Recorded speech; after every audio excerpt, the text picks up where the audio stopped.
안녕하세요. 얼마 전 이혼을 해 혼자가 됐지만 마음만은 어느 때보다 행복한 여자입니다.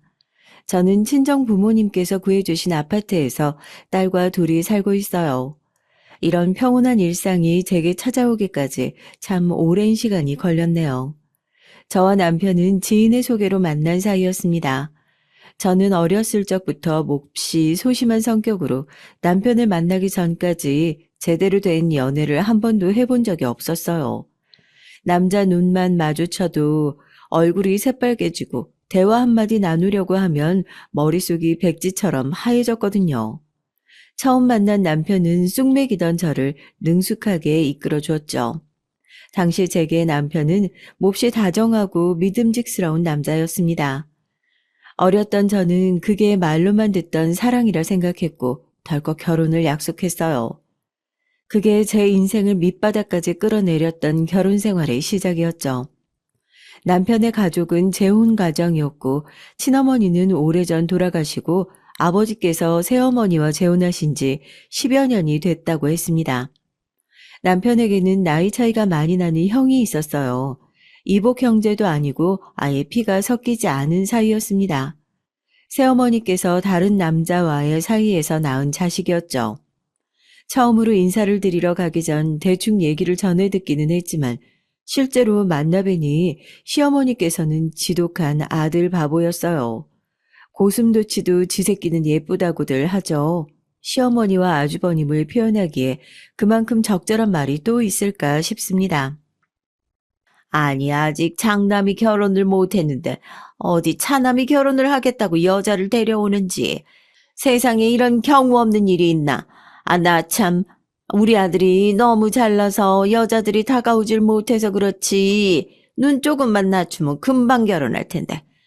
에이구, 너무 완벽해도 문제라니까. 하긴, 눈 낮춰서 너처럼 아무 여자나 데려오는 것보다야 낫겠다마는. 분명 제가 눈앞에서 시어머니 말씀을 다 듣고 있는데도 시어머니께서는 저를 완전히 없는 사람 취급하셨어요. 아무 여자니 눈을 낮췄다니 하며 첫 만남부터 저를 대놓고 무시하는데 솔직히 저도 사람인지라 기분이 썩 좋지는 않았습니다.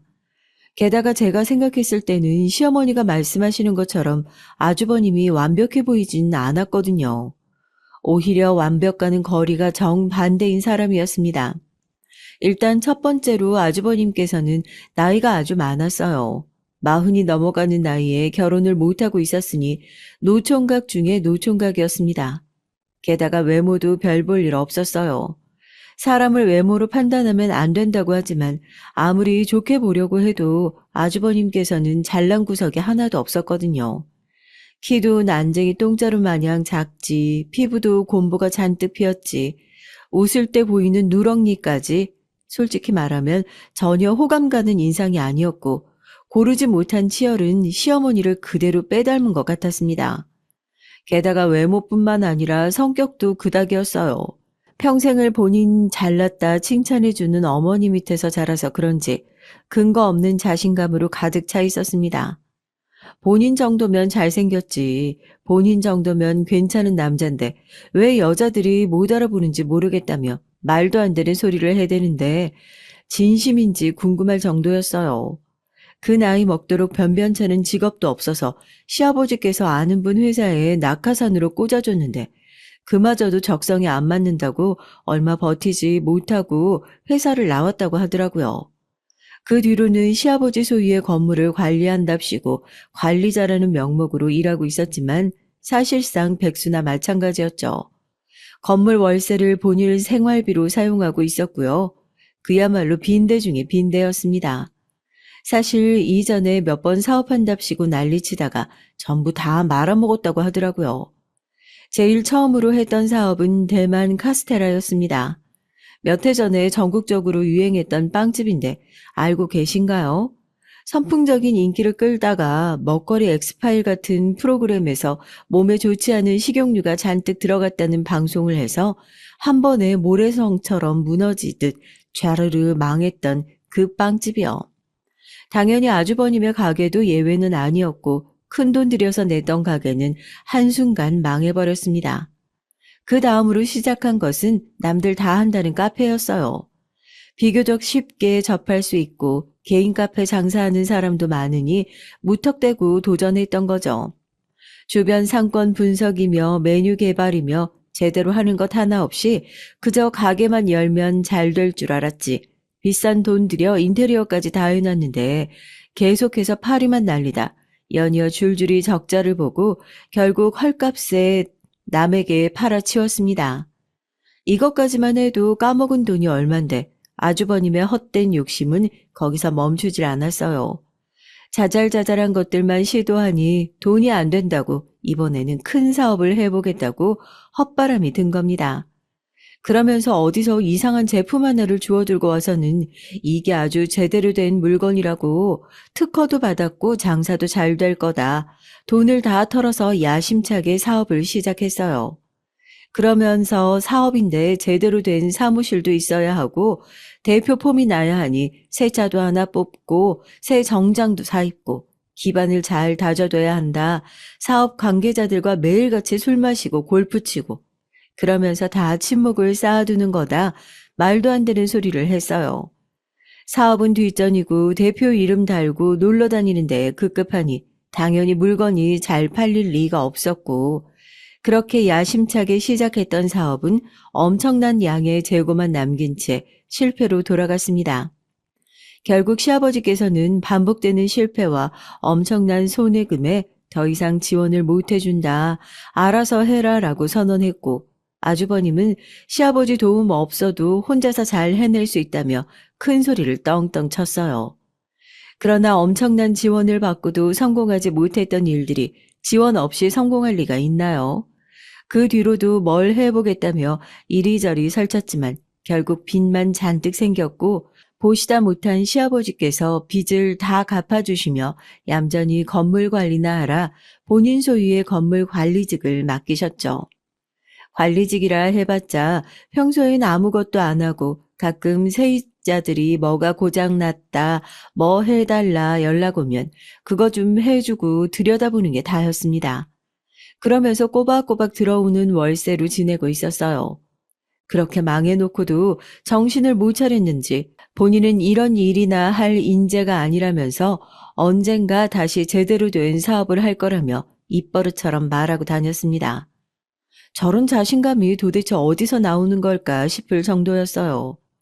아주버님의 성격을 한마디로 표현하자면 잘난 척 그 자체였습니다. 누가 봐도 잘난 구석이 하나도 없는 사람이 어쩜 그렇게 본인이 잘났다고 굳게 믿고 있는지 모르겠어요. 왜 그런 말 있잖아요. 여자들은 거울을 보면 본인 못난 부분만 보이고 남자들은 거울을 보면 본인 잘난 부분만 보인다는 말이요.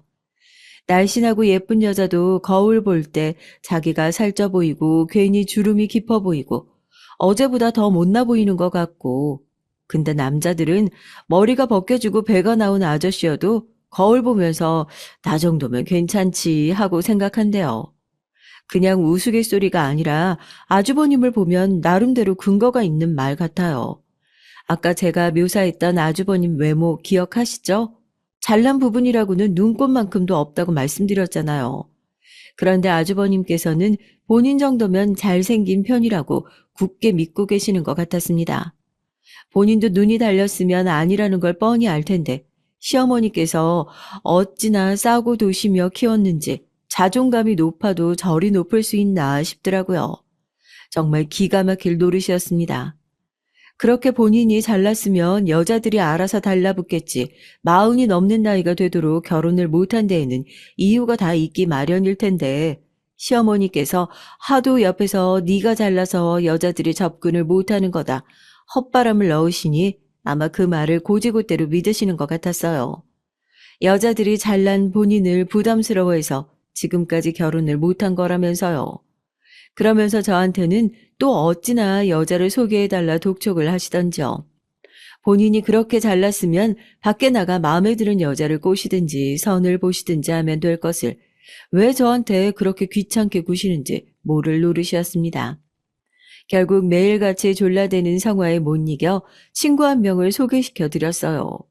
아주버님 사진과 조건을 말해주니 친구는 미쳤냐며 내가 그런 아저씨를 왜 만나냐 기겁을 했지만 제발 내 얼굴을 봐서 한 번만 만나달라 사정사정을 해서 자리가 성사됐습니다.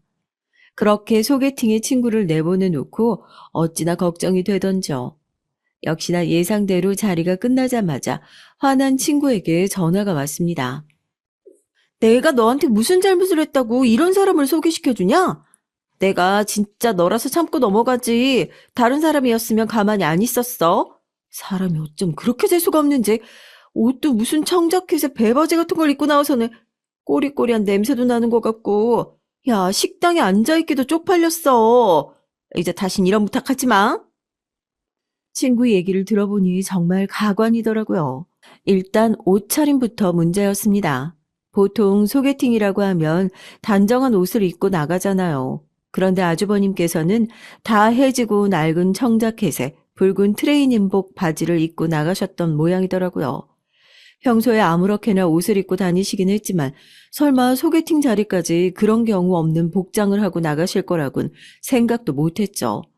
게다가 첫 만남 장소도 해장국집이었습니다. 물론 뼈 해장국 맛있죠. 저도 평소에 국밥 좋아하고요. 근데 아무리 생각해도 소개팅 장소는 아니잖아요.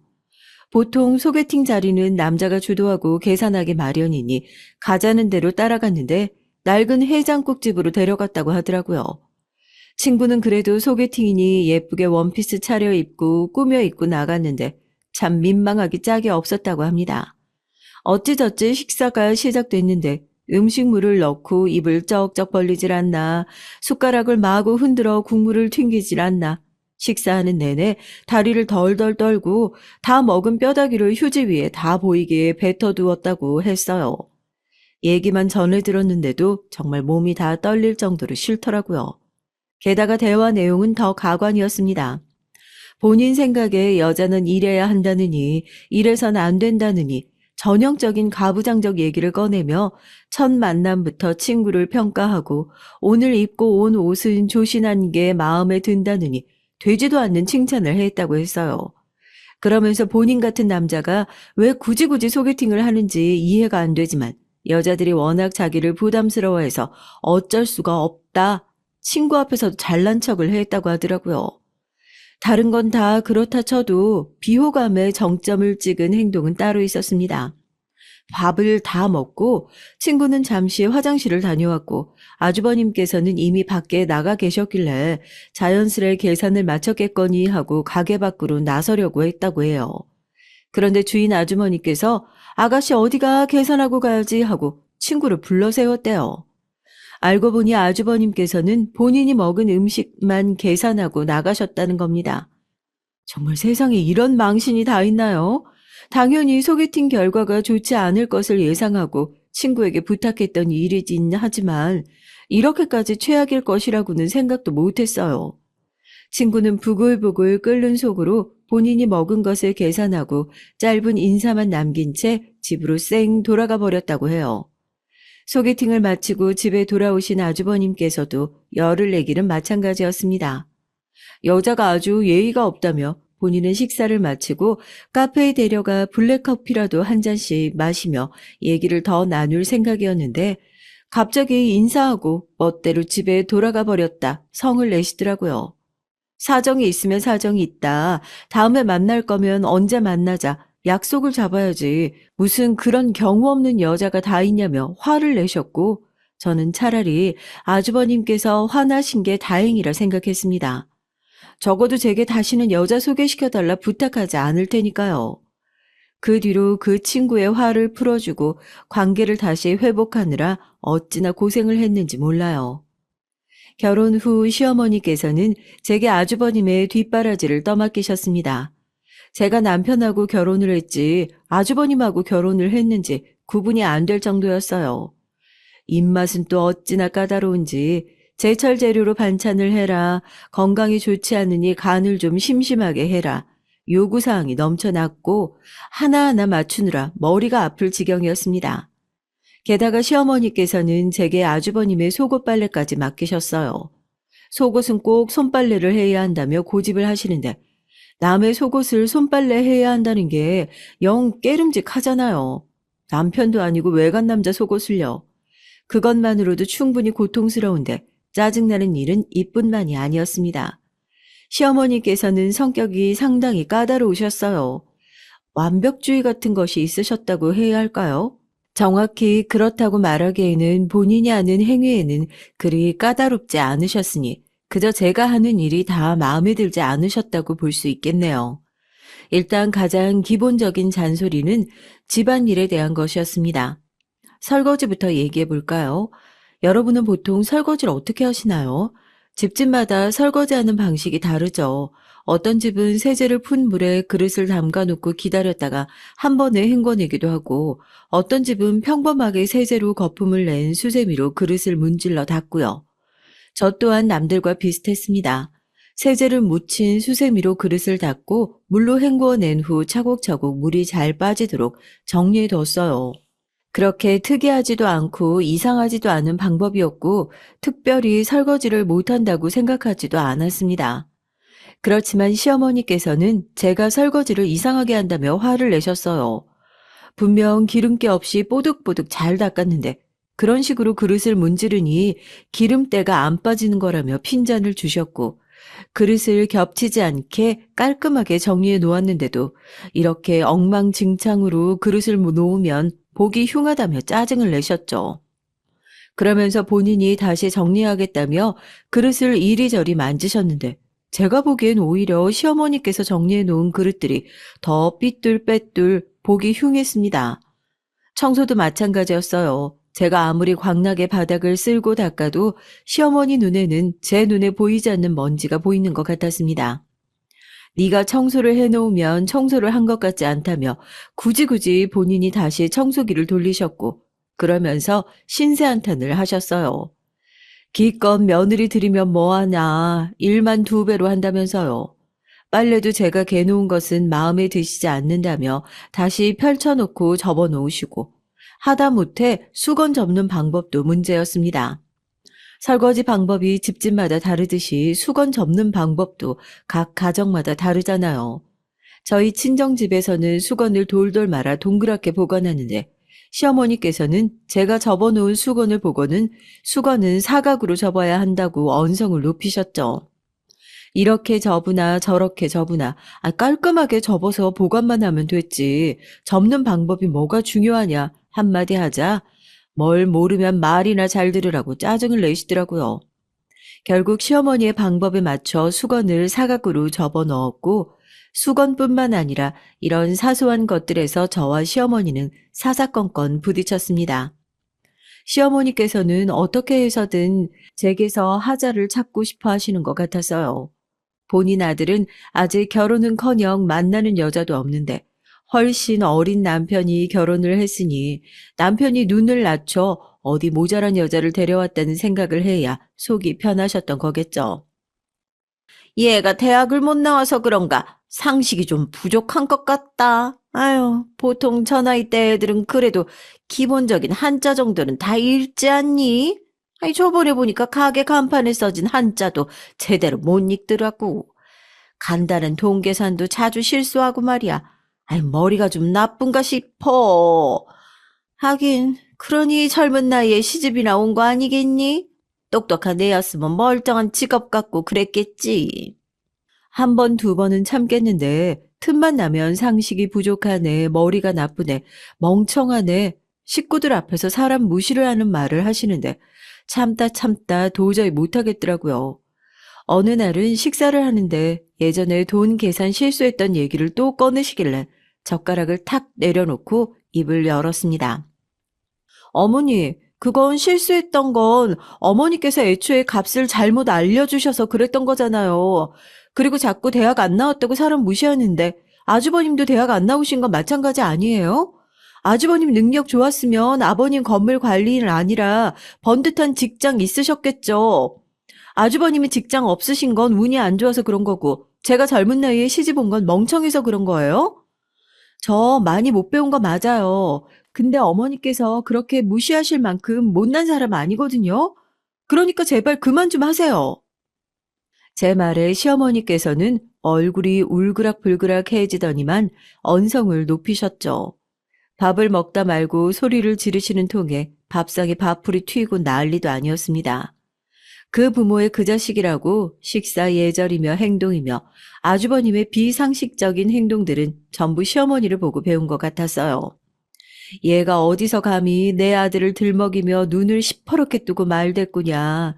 내가 몇 번 지적 좀 한 것이 그렇게 불만이었냐며. 우리 아들이 타고난 능력은 좋은데 운이 없어서 그런 거다. 너같이 타고나기를 부족한 애랑 비교될 것 같냐? 화를 내시는데 똥이 무서워서 피하나 더러워서 피하지 싶어 그저 수저를 내려놓고 자리에서 일어섰어요. 당연히 그날 이후로 시어머니의 구박은 계속됐죠. 참다 못한 저는 결국 남편에게 더 이상은 못 살겠다. 나 어머니랑 같이 못 산다. 분가하자. 아니면 이혼하겠다 선언했습니다. 게다가 문제는 시어머니뿐만이 아니었어요. 시아버지께서는 제가 남편과 결혼을 막 했을 때부터 이미 병상에 누워 계신 상태였거든요. 이전까지는 시어머니께서 시아버지 병수발을 다 하고 계셨지만 결혼 후로 모든 병수발은 자연스레 제 차지가 됐습니다. 시아버지께서는 거동이 불편하셔서 거의 하루 종일 침상에 누워 계셨거든요. 화장실을 가실 때에도 부축이 필요했고 혼자 식사하기도 어려우셔서 매 끼니를 먹여드려야만 했습니다. 사실상 전문 간호인이 필요한 수준이었지만 시어머니께서는 집에 사시지 멀쩡한 며느리가 있는데 왜 굳이 돈을 들여 사람을 불러야 하냐며 제게 모든 일을 떠맡기셨어요. 온갖 굳은 일들은 다 저에게 시키시면서 생색은 꼭 본인이 내셨죠. 이쯤 되니 내가 이 집에 며느리로 들어온 건지 가정부로 들어온 건지 구분이 안 될 수준이었고 결국 견디다 못해 남편에게 분가선언을 한 것이었습니다. 그러나 남편은 제 말에 고개를 가로저었어요. 분가는 절대 할 수 없다면서요. 지금까지 고생한 게 있는데 이제 와서 분가를 어떻게 해? 잊었어? 아버지 상가 건물. 지금은 형이 관리하고 있지만 아직 물려주시겠다는 얘기는 없었어. 유언장 같은 것도 없고. 지금처럼 계속 극진하게 모시면 그 건물 우리한테 물려주실지도 몰라. 바로 시아버지 소유의 상가 건물 때문이었습니다. 남편 말대로 시아버지께서는 건물 관리를 아주버님께 맡겨두긴 했지만 엄연히 건물주는 시아버님이셨어요. 시어머니와 아주버님은 이 건물이 자기들 것이라도 되는 듯 의기양양했지만 사실상 정해진 것은 아무것도 없는 셈이었죠. 남편은 그런 틈을 파고들어 본인이 그 상가 건물을 상속받기를 바랬습니다. 그래서 꾸역꾸역 시댁에 붙어 살며 시아버지를 곁에서 모시고자 했던 것이죠. 100번 양보해서 상가 건물 욕심난다 그럴 수도 있다고 생각해요. 다른 사람도 아니고 본인 아버지 소유의 건물인데 충분히 그럴 수 있죠. 욕심나는 것도 이해하고 그래서 아버지께 잘 보이려고 하는 것도 이해가 된다 이 말입니다. 그런데 왜 아버지께 잘 보이려 노력하는 게 남편이 아니고 저여야 한단 말인가요? 남편은 제가 시어머니께 시달리며 온갖 고생을 하는 걸 다 알면서도 아버지 눈치가 보인다는 이유로 그 어떤 도움도 주지 않았어요. 시아버지 병수발은 말해 뭐예요? 남편은 본인 손으로 시아버지 식사 한 번도 먹여드려 본 적이 없어요. 오직 저에게 당신이 조금만 더 참아라, 조금만 더 고생해라 등을 떠밀 뿐이었죠. 연애 시절 다정하게 생각했던 남편의 성격은 결혼하고 나니 우유부단하고 결정력 하나 없는 성격으로 변하더군요. 분가하지 않으면 이혼하겠다 선언까지 했건만 남편은 저희 사이에 딸을 들먹이며 딸을 아빠 없는 아이로 키울 거냐 짜증나는 소리만 해댔어요. 사실 마음 같아서는 남편 같은 아빠는 없어도 되지 않을까 싶긴 했지만 반푼이어도 어찌됐든 아빠는 아빠니까요. 결국 이번에도 제가 한 수 접고 들어갔고 지옥 같은 시댁살이는 계속됐습니다. 아까 아주버님께서 어디서 이상한 제품을 가져와서 사업을 했다가 망했다고 말씀드렸던 거 기억하시죠? 제 생각에 그 팔랑귀는 시어머니 피인 것 같습니다. 시어머니께서도 정말 귀가 얇으셨거든요. 어느 날은 집에 처음 보는 이상하게 생긴 기계가 있길래 이게 뭐냐 물어보니까 무슨 고주파 치료기라고 하셨어요. 어디다 사용하는 건데요 물어보니 안마기계 같은 거라고요. 무슨 능력으로 무슨 효과가 있다는데 아무리 들어봐도 순 사기 같았습니다. 얼마를 주고 사오셨냐 묻자 몇백만 원짜리라 답하시는데 기가 찰 노릇이었어요.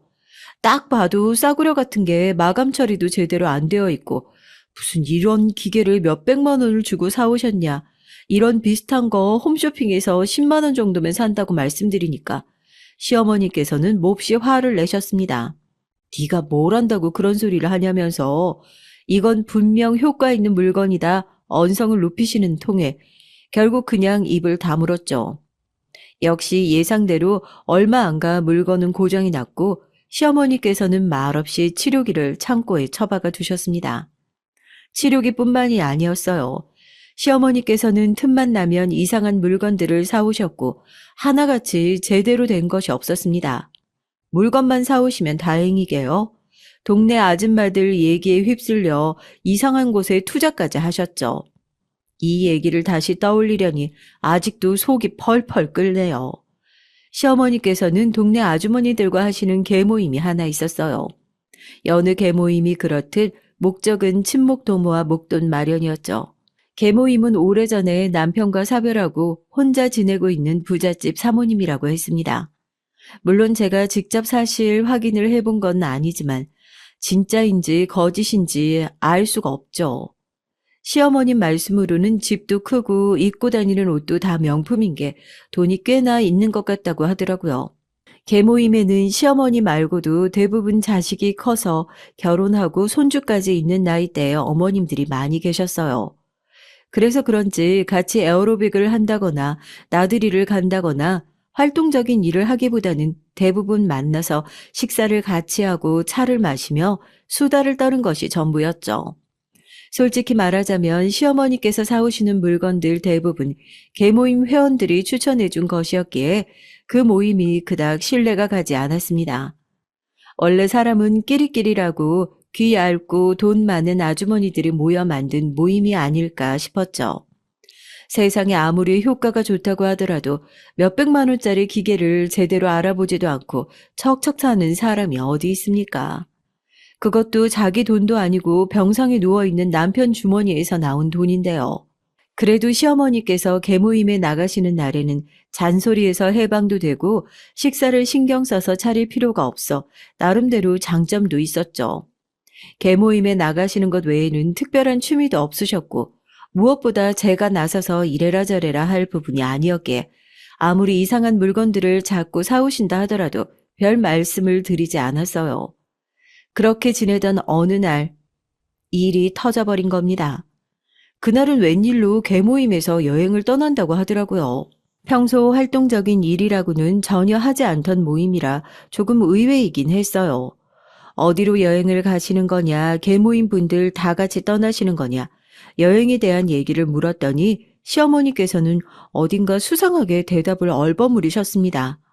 어딘가 찜찜한 기분이 들었지만 더 이상 캐무지도 않고 보내드렸죠. 시어머니가 계시지 않는 1박 2일 동안 오랜만에 평화로운 하루를 보냈습니다. 그런데 여행을 마치고 돌아오신 시어머니의 양손에는 이상한 책자들이 가득 들려있더라고요. 한눈에 봐도 상당히 수상해 보이는 책자들이었고 여행 다녀오신 게 아니냐, 이것들은 다 뭐냐 여쭤보니 본인이 투자할 회사 책자라고 하시더라고요. 회사에 투자를 하시겠다고요? 아니, 무슨 회사가 동네 아줌마들한테까지 투자를 받아요? 제대로 알아보시고 결정하시는 거 맞아요? 여행 다녀오신다더니 도대체 어딜 다녀오신 거예요? 시끄럽다. 아니 도대체 네가 뭘 안다고 자꾸 나한테 이래라 저래라 큰 소리냐? 내가 알아서 잘 알아보고 할 거니까 넌 신경 꺼.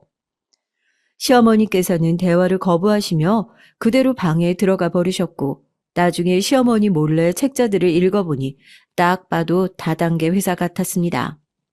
멋모르는 주부들이나 나이 드신 분들 상대로 대규모 강연 같은 것도 하고 쉽게 돈 벌 수 있는 기회라고 속여서 등을 쳐먹는 곳 같았어요.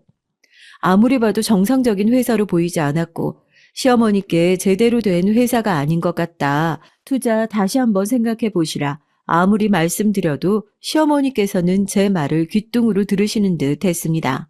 결국에는 직접 잃어봐야 정신을 차리시려나 생각이 들어 말을 멈추게 됐고 그렇게 얼마의 시간이 흘렀어요. 역시 제 생각대로 회사는 다단계가 맞았고 시어머니께서는 투자하신 돈을 전부 잃게 되셨습니다. 거기까지는 예상 범위 내의 일이었지만 시어머니께서 잃으신 돈의 액수가 상상 초월이었어요.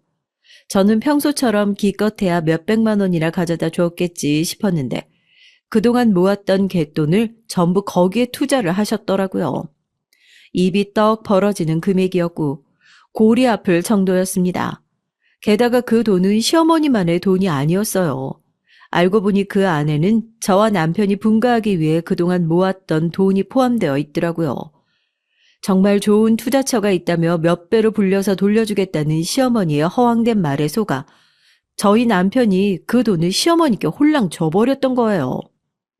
다시 생각해도 어이가 없어서 말문이 막히고 가슴이 답답해집니다. 그동안 시어머니께서 말도 안 되는 물건들을 사들이시고 비상식적인 행동을 해오시는 걸 두 눈으로 똑똑히 봐봤으면서 어떻게 그런 피 같은 돈을 그렇게 쉽게 넘겨줄 수가 있었던 걸까요? 남편은 조금이라도 돈을 불려서 하루빨리 분가를 시켜주려 했다는 말도 안 되는 핑계를 댔지만 전 정말 절망적인 기분이었습니다. 시어머니께서는 그 소중한 돈을 다 잃어놓고 제게 미안한 기색도 전혀 없으셨어요. 아무리 미친 사람처럼 제가 그 회사 이상하다고 말했잖아요. 다단계 같다고 했잖아요. 소리를 질러봐도 시어머니께서는 이미 잃은 돈을 어디서 다시 구해오냐며 낸들 일이 이렇게 될 줄 알았냐. 계모임 회원들이 확실한 투자처라고 해서 믿고 투자한 거다. 내 잘못 아니다. 뻔뻔하게 적반하장으로 굴었습니다. 살면서 정말 시어머니가 많이 밉고 원망스러웠던 적이 한두 번이 아니었지만 그때만큼 죽일 듯이 미웠던 적이 없던 것 같아요. 그렇지 않아도 멀게만 느껴졌던 분가의 꿈이 더 멀어져 버리고 한동안은 영혼 없는 사람처럼 멍하니 살았습니다. 시어머니께서 저를 구박하셔도 이상한 물건을 또 사오셔도 아주버님이 눈앞에서 짜증나게 사람을 톡톡 건드려도 반응할 여력조차 남아있지 않았어요. 내가 이런 곳에서 뭘 위해서 살고 있는 걸까 싶고 다 그만두고 멀리 도망가고 싶다는 생각만이 들었습니다. 그러니 차마 도망갈 수도 없었어요. 제게는 어린 딸이 있었으니까요.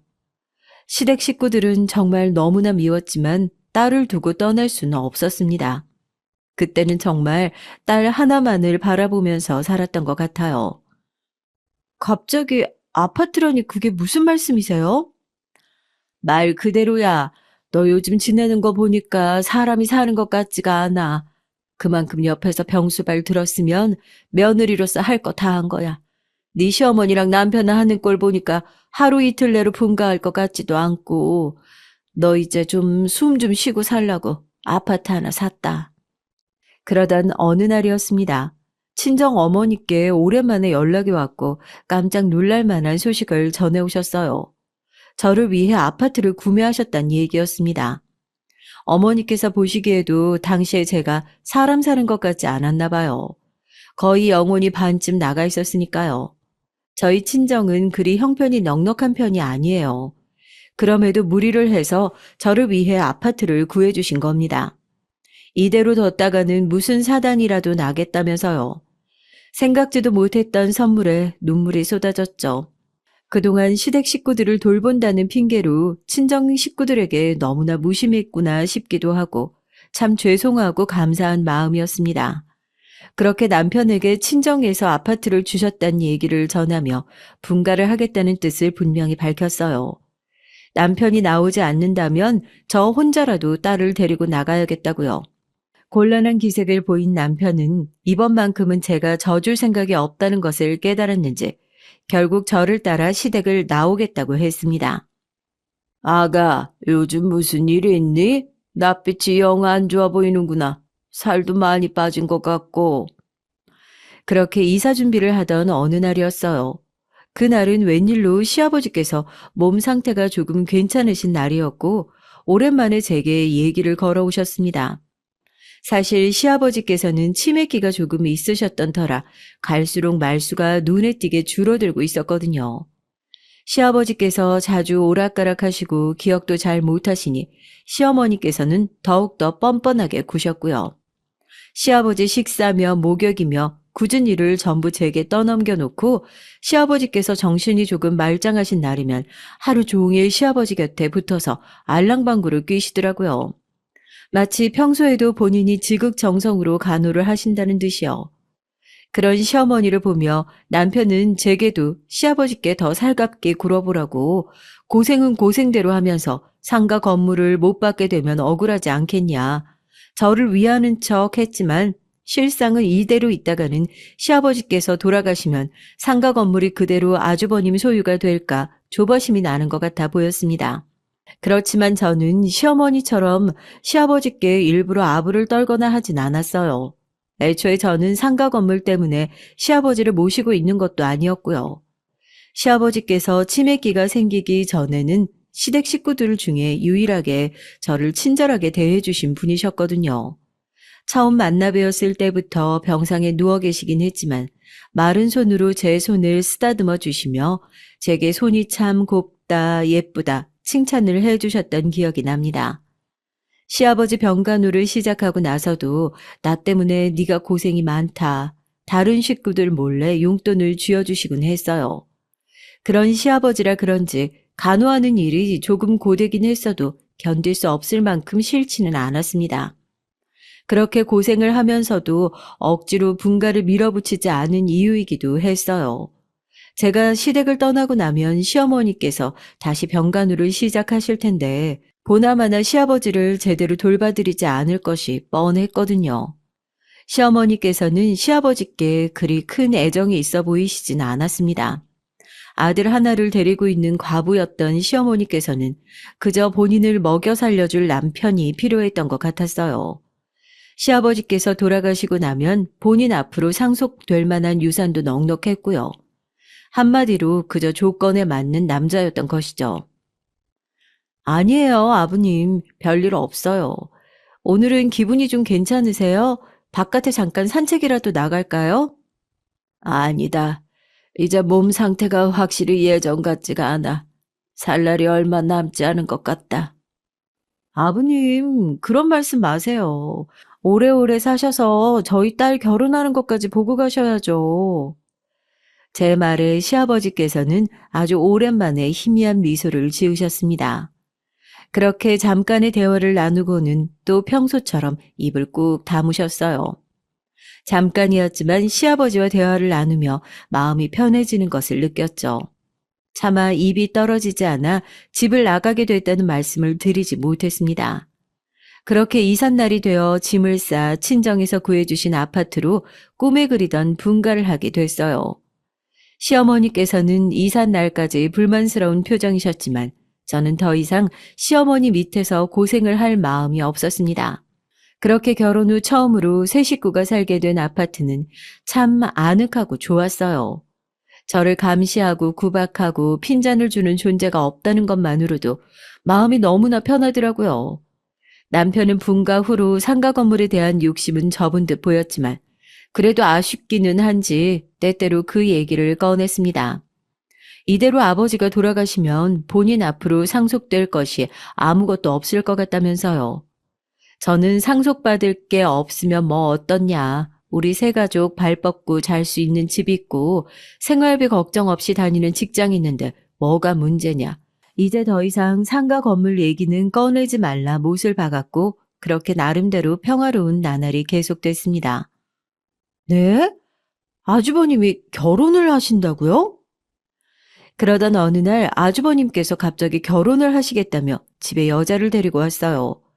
평생 혼자 살 줄로만 알았는데 세상에 아주버님하고 결혼을 하겠다는 여자가 있다니 정말 놀랄 노자였습니다. 상견례 자리에서 처음 만난 여자는 생각보다 멀끔한 외모에 나이도 어려 보였어요. 이런 멀쩡한 여자가 도대체 왜 아주버님하고 결혼을 생각했지만 알고 보니 여자 집안이 많이 어렵더라고요. 아주버님께서 결혼을 하면 집도 해오시고 아버지께서 돌아가시면 건물이 아주버님 앞으로 상속될 것이란 얘기를 듣고 결혼을 하기로 한 것이었습니다. 한마디로 사랑 없이 조건만 보고 하는 결혼이었죠. 그러거나 말거나 제가 상관할 바는 아니었고 제가 나간 자리에 이제 저 여자들이 들어와 시어머니 밑에서 각종 고생을 하겠구나 싶은 생각뿐이었습니다. 심성은 착해 보이니 저 대신 부디 시아버지를 잘 모셔주기를 바라는 마음이었어요. 예, 할 말 있으니까 잠깐 둘이 얘기 좀 하자. 그렇게 상견례 자리가 마무리되고 집으로 돌아가는 찰나 시어머니께서 갑자기 저를 불러 세우셨어요. 다른 사람도 아니고 시어머니께서 할 말이 있다니 뭔가 불안한 예감이 들었죠. 시어머니께서 제게 하실 말씀이라면 그닥 좋은 소식은 아닐 것 같았거든요. 너희 지금 살고 있는 아파트 말이다. 그걸 우리 아들 신혼집으로 좀 썼으면 하는데. 어차피 너도 우리 집에서 살림 오래 했으니까 우리 집이 더 편할 거 아니니? 나중에 다시 분가시켜 줄 테니까 일단 다시 들어와서 살아.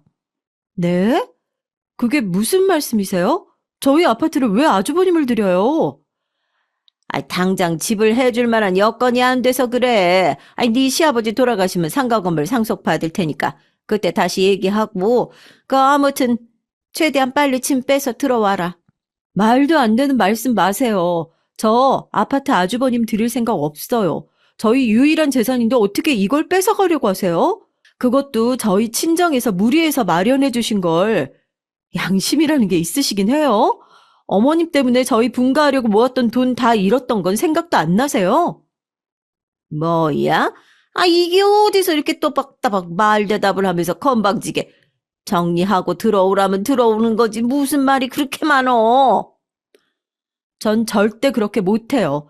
그동안 저 그렇게 구박하시고 부려먹으신 걸로 모자라세요? 여보, 그만해. 어머니가 그냥 달라시는 것도 아니고 사정이 안 좋으시다잖아. 가족 사이에 이 정도 일은 해줄 수 있는 거 아니야? 뭐? 당신 방금 뭐라 그랬어? 아니, 그렇잖아. 당신, 어차피 아버지 계속 신경 쓰였잖아. 다시 돌아가서 아버지 모시면 당신 마음도 편하고, 당신 지금 아버님 건물 때문에 그러는 거지? 아직도 그 욕심 못 버렸어? 뭐? 건물을 욕심내? 그게 뭔 소리냐?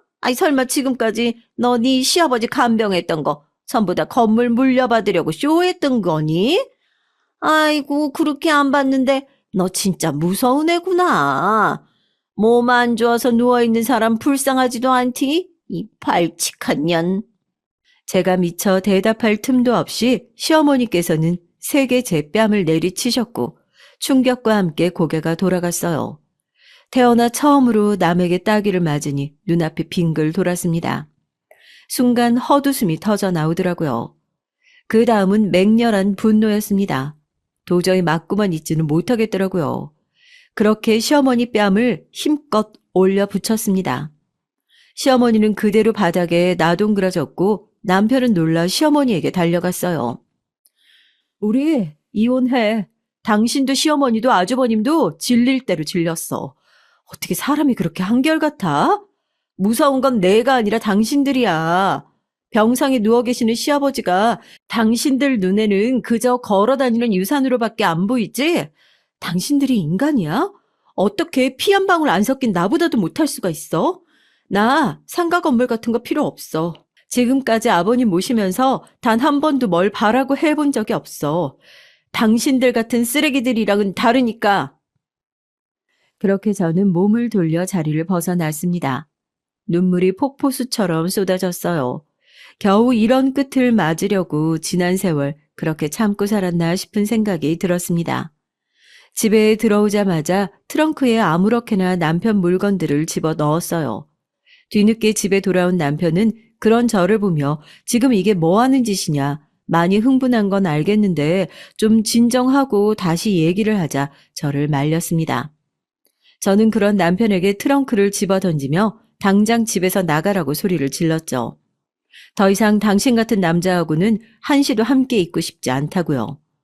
우리 친정 부모님께서 해주신 집에서 당장 나가라 등을 떠밀었고 남편은 그렇게 트렁크를 들고 집 밖으로 쫓겨났습니다.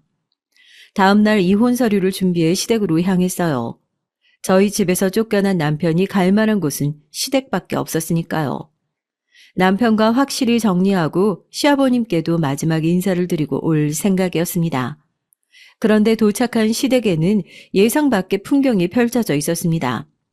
항상 병상에 누워 계시던 시아버지께서 거실에 나와 계셨던 거예요.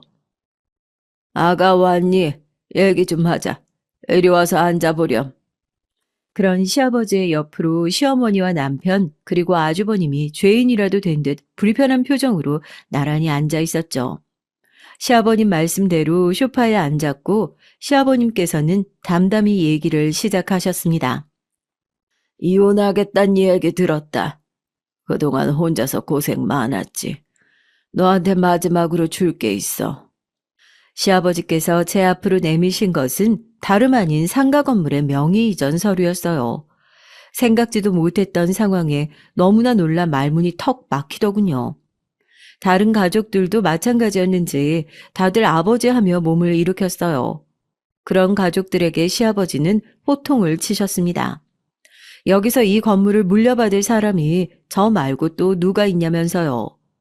그동안 본인 병상에 누워있는 동안 한 번이라도 제대로 들여다본 적 있느냐, 하루빨리 죽기만을 바라지 않았느냐 언성을 높이시는데 누구 하나 제대로 대답하질 못했습니다.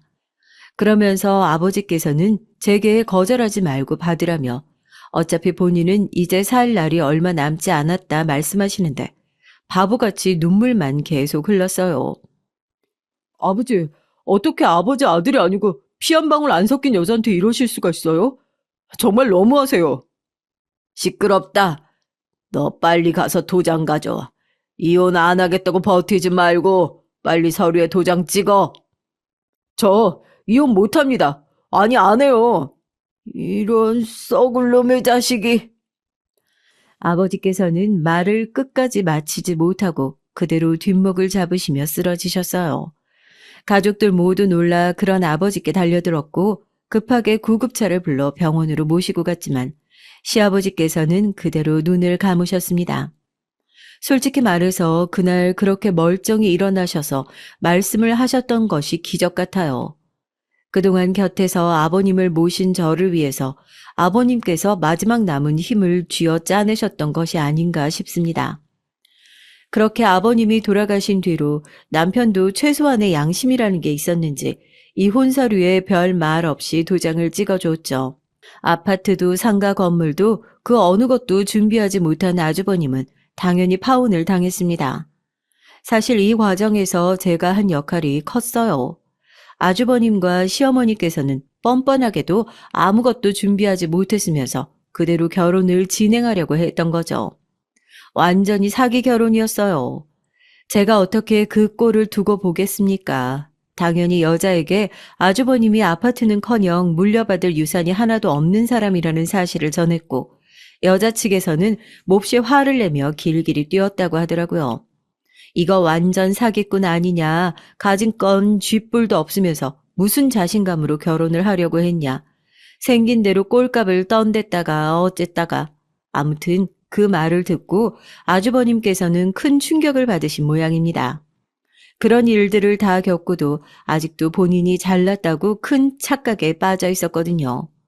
면전에 대고 그런 말을 들었으니 어느 정도 현실을 깨닫고 정신을 좀 차렸을지도 모르겠네요. 그렇지만 정신을 차렸건 못 차렸건 아마 앞으로도 아주버님께서는 절대 결혼 같은 건 꿈에도 못 꿀 거예요. 그런 외모에 그런 성격에 조건마저 봐줄 것이 아무것도 없는데 세상에 어떤 미친 여자가 결혼을 하려고 들겠어요. 그렇게 아들 싸고 돌며 키우셨던 시어머니께서 늙어 죽을 때까지 뒷바라지를 하며 살아야겠죠. 이혼 후 저는 시댁 식구들과 완전히 연락을 끊었고 친정 부모님께서 구해주신 아파트에서 딸과 둘이 함께 살고 있습니다. 남편에게서는 딸을 보고 싶다는 핑계로 간간히 연락이 왔지만 딸이 아빠가 보고 싶지 않다 대놓고 답하니까 충격을 받았는지 이제 아예 연락이 없어요. 잘된 일이죠. 솔직히 말해서 남편 같은 아빠는 있으나 없으나니까요. 어떻게 그런 훌륭한 아버지 밑에서 남편 같은 인간도 덜 된 쓰레기가 나왔는지 아직도 미스터리입니다. 특별히 일을 하고 있지는 않지만 시아버님께 물려받은 상가 건물에서 나오는 월세 덕에 먹고 살 걱정은 없어요. 딸이 등교할 시간에 맞춰 일어나 아침을 차려주고 딸이 학교에 가 있는 동안 여유롭게 차 한 잔 마시고 느긋하게 집안일도 하고 산책도 하며 기다리다가 딸이 학교 후 돌아오면 같이 수다도 떨고 맛있는 저녁도 먹고 포근한 잠자리에서 아무 걱정 없이 잠드는 요즘이 너무나 행복해요. 정말 긴 세월 동안 숨 죽이며 스스로를 옥죄고 살아왔던 것 같아요. 이제는 지난 세월의 서름은 다 잊고 마음 편하게 살아보고 싶어요. 항상 채널에 올라오는 사연들을 보면서 같은 서러움을 가지고 있는 사람들이 시원하게 복수하는 것을 보고 대리만족만 해왔었는데 저도 이렇게 제 사연을 쓰는 날이 오다니 사람 인생 참 모르는 거네요. 예전에 저처럼 지금 힘든 시간을 보내고 계시는 분들께도 반드시 행복한 날이 올 겁니다. 비가 온 후에는 언제나 맑게 개는 법이니까요. 우리 모두에게 언제나 행운이 가득하기를 바라며 글 마칠게요. 사연 들어주신 모든 분들 감사합니다. 안녕하세요. 저는 딸 하나, 아들 하나, 두 아이의 엄마이자 출판사에서 일하고 있는 30대 후반 여성입니다. 원래는 잡지팀에서 일을 했었지만 결혼하고 바로 아이가 태어나면서 다니던 직장도 그만둬야 했죠. 전업주부로 살던 제가 다시 사회생활을 시작한 것도 얼마 되지 않았답니다. 결혼이란 것에 큰 감흥이 없던 저는 일과 사랑에 빠진 것 같다는 소리를 많이 들었어요. 잡지를 만든다는 것만큼 매력적인 일이 없다고 생각했거든요. 그랬던 제가 부모님이 권하시는 선자리에 나가 남편을 만나고 6개월 연애하다가 자연스럽게 결혼을 하게 됐습니다. 뭐가 그렇게 빨라 하시는 분들이 있으실 수 있겠지만 뭐 어차피 결혼 전자를 소개받은 사람이고 부모님들끼리도 건너 건너 알고 지내시는 사이라서 큰 고민이 없었어요. 거기다 남편이 딱 제 이상형이었거든요. 평범한 사람, 정상적 사고를 하는 평범한 사람이 제 이상형인데 저희 남편이 평범 그 자체였거든요. 물론 위로 시누이가 둘이나 있다는 것이 솔직히 걸리긴 했어요. 원래 때리는 시어머니보다 말리는 시누이가 더 미운 법이잖아요. 그래서 고민을 좀 했지만 둘 다 지방에 살고 있다기에 만나봤자 1년에 몇 번이나 되겠나 싶어서 그냥 넘겼죠. 세상 일 어떻게 될 줄 알고 그렇게 생각했는지 모르지만 당시에는 그게 큰 문제라고 생각이 전혀 안 들었답니다. 결혼 준비를 하면서 살짝 위기가 오기는 했어요. 결혼을 해야 하나 말아야 하나 하면서 말이죠. 심플, 간단, 명료. 이 세 가지가 가장 중요한 저한테 선택할 것들이 너무 많은 결혼 준비는 말 그대로 대환장 그 자체였거든요. 거기다 시누이들의 감나라 배나라 하는 훈수에는 진짜 머리가 터질 것 같았답니다. 아니 지방에 있다는 사람들이 왜 그렇게 자주 올라오는지 미치겠더라고요. 그날은 예식 때 입을 옷을 맞추는 날이었습니다. 저와 남편은 따로 얘기를 해둔 것이 있었는데 시누이들이 다짜고짜 저를 시댁으로 부르는 거예요. 올케는 살집이 있으니까 웨딩드레스는 이쪽이 더 낫지 않아? 그래, 좀 가리는 걸로 가자. 올케 눈에 예쁜 걸로 정하면 나중에 사진 보면 후회한다. 그냥 우리가 권해주는 걸로 해. 형님들, 저희 웨딩드레스 안 입어요. 저희 스몰 웨딩으로 가족이랑 지인 몇 분만 모시고 하자고 얘기 끝났는데 얘기 못 들으셨어요? 뭐야? 아이, 그 말이 그럼 진심이었다고? 제가 남편과 결혼을 결심한 이유 중 하나가 저와 생각이 비슷하다는 점 때문이었죠. 번잡스러운 것 질색하고 책 좋아하고 자기 시간을 소중히 여기는 점. 이것들이 너무 잘 맞았죠. 심지어 자기 시간을 보내는 방법도 비슷해서 연애할 때 진짜 편했거든요. 남편과 하는 데이트는 힐링타임이나 마찬가지였죠. 결혼식이란 존재에 대해서도 마찬가지였고요. 제대로 알지 못하는 사람들이 축복보다는 진심으로 덕담 건네주실 분들과 하자는 생각이 완전 똑같았습니다. 그래서 웨딩드레스는 생략하기로 했어요. 올케는 무슨 여자가 웨딩드레스 로망이 없어? 아, 이때 아니면 언제 큰돈 써서 드레스 입어본다고? 그런가요?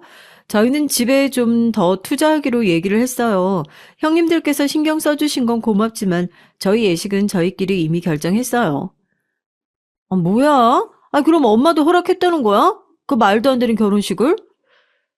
제가 듣기로는 그렇다고 하더라고요.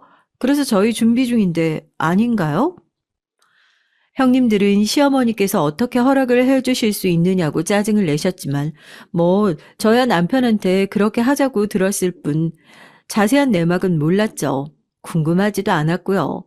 시누이들은 그 뒤로도 자기들끼리 계속 투덜대면서 제가 세상 물정을 모른다느니 결혼식이 여자한테 어떤 의미인지 생각조차도 안 한 것 같다는 등 쉬지 않고 잔소리를 하셨습니다.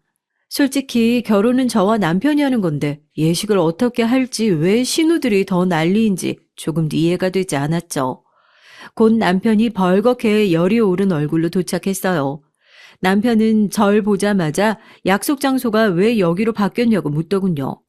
하지만 제 질문에 미처 대답도 하기 전에 시누이들이 득달같이 달려들어 결혼식 얘기를 했습니다. 남편 역시 저와 같은 반응이었어요.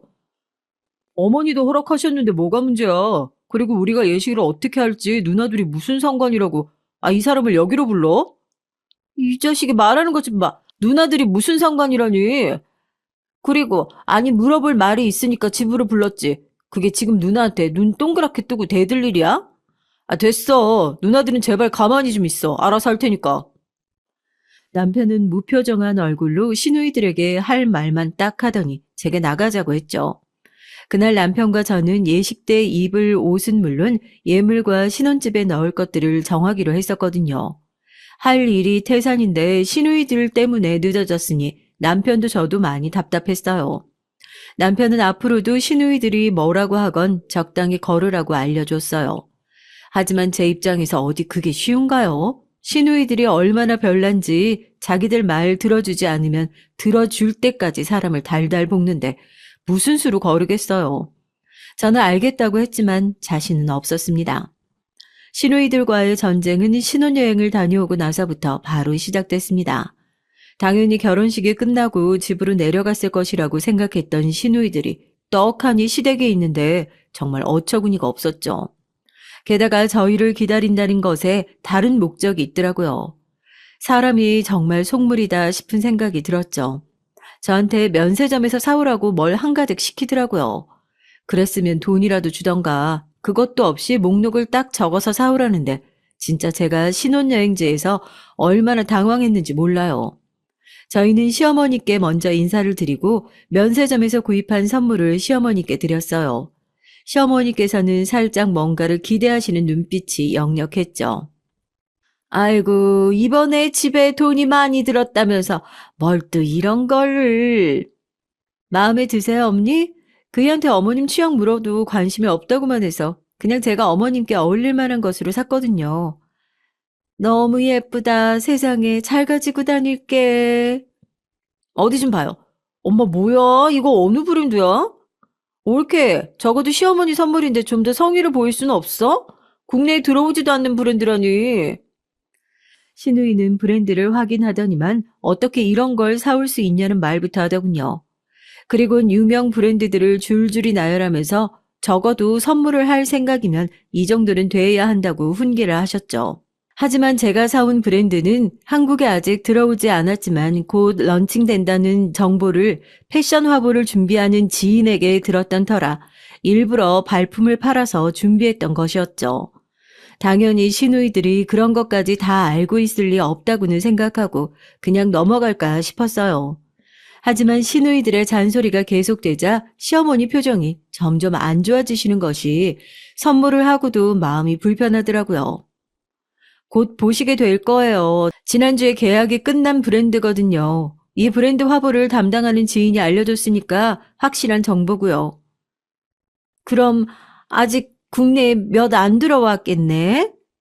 네, 저도 지인한테 들은 얘기지만요.